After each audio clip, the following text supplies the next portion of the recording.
Assalamualaikum warahmatullahi wabarakatuh. Salam sejahtera bagi kita semua. Oke, di sini saya akan membahas tentang motivasi belajar yang berkaitan dengan psikologi pendidikan. Sebelum itu, perkenalkan nama saya Muhammad Khairul Fadil Nasution dengan NIM 12162122696. Dan tanpa berlama-lama, langsung saja kita masuk ke pembahasan tentang motivasi belajar. Jadi pada kesempatan kali ini saya akan membahas mengenai motivasi belajar. Kita awali dengan studi kasus. Jadi di suatu kelas terdapat banyak siswa yang sering tidak hadir dan tidur saat jam pelajaran berlangsung.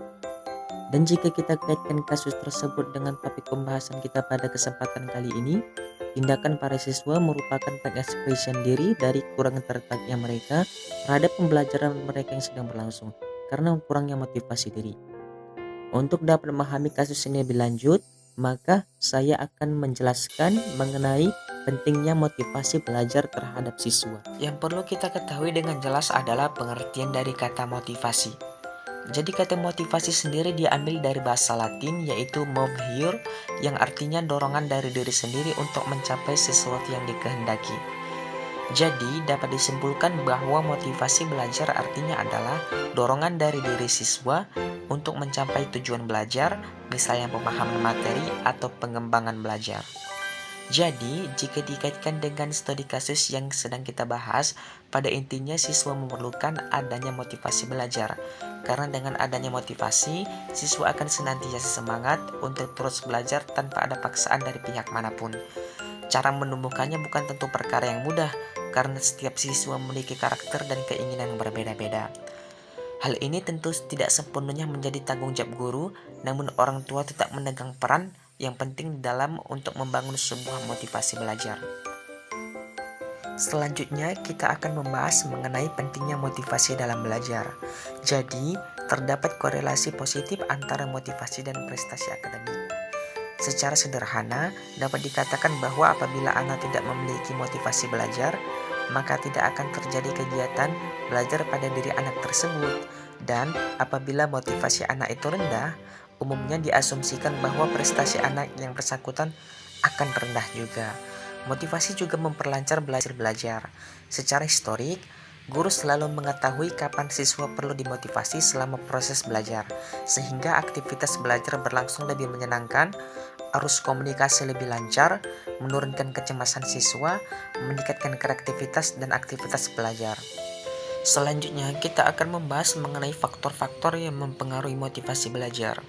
Yang pertama adalah sikap. Sikap memiliki pengaruh kuat terhadap perilaku dan belajar siswa, karena sikap itu membantu siswa dalam merasakan dunianya dan memberikan pedoman kepada perilaku yang dapat membantu menjelaskan dunianya. Kedua adalah kebutuhan. Kebutuhan merupakan kondisi yang dialami oleh individu sebagai suatu kekuatan internal yang membantu siswa untuk mencapai tujuan. Yang ketiga, rangsangan. Rangsangan secara langsung membantu kebutuhan belajar siswa. Apabila sikan pembelajaran, maka sedikit sekali belajar akan terjadi pada diri siswa tersebut. Yang keempat adalah afeksi. Konsep afeksi berkaitan dengan pengalaman emosional, kecemasan, kepedulian, dan kepemilikan dari individu atau kelompok pada waktu belajar. Yang kelima, kompetensi. Teori kompetensi mengasumsikan bahwa siswa secara alamiah berusaha keras untuk berinteraksi dengan lingkungannya secara efektif. 6 adalah penguatan. Salah satu hukum psikologi paling fundamental adalah prinsip penguatan. Penguatan merupakan peristiwa untuk mempertahankan dan meningkatkan kemudian respon. Mari kita bahas mengenai jenis-jenis motivasi belajar. Yang pertama adalah motivasi belajar intrinsik. Motivasi belajar intrinsik adalah motivasi yang berasal dari luar, misalnya adalah lingkungan. Contoh motivasi belajar intrinsik adalah iming-iming hadiah dari orang tua jika berprestasi, atau mengikuti saran atau nasihat dari guru, dan sebagainya. Dan yang kedua adalah motivasi belajar intrinsik. Motivasi belajar intrinsik adalah motivasi yang berasal dari diri siswa sendiri untuk belajar. Motivasi ini oleh keinginan siswa untuk mencapai suatu tujuan tertentu.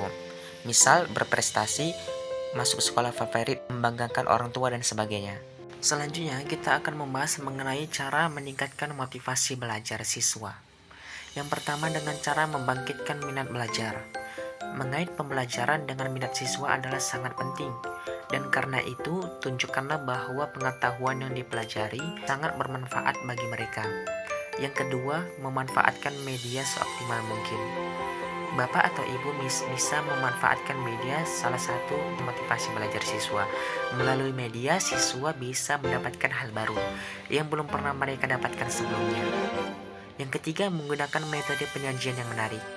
Untuk membangkitkan minat belajar siswa dapat dilakukan dengan cara pemutaran film, mengundang pembicaraan tamu, demonstrasi komputer, simulasi, permainan peran, dan yang lainnya. Dan yang keempat, jadilah pengajar dermawan akan pujian. Pujian merupakan ucapan yang bisa memberikan sentuhan positif secara verbal. Melalui pujian, seseorang akan merasa dihargai. Begitu juga dengan cara peserta didik. Contohnya, bapak atau ibu bisa memberikan apresiasi merupakan pujian yang telah berhasil menyelesaikan tugasnya dengan baik. Terima kasih kepada teman-teman sekalian sudah menonton video kali ini. Semoga bermanfaat bagi kita semua. Apabila ada kesalahan ataupun kekurangan, mohon dimaafkan. Mungkin hanya ini saja yang dapat kami sampaikan. Assalamualaikum warahmatullahi wabarakatuh.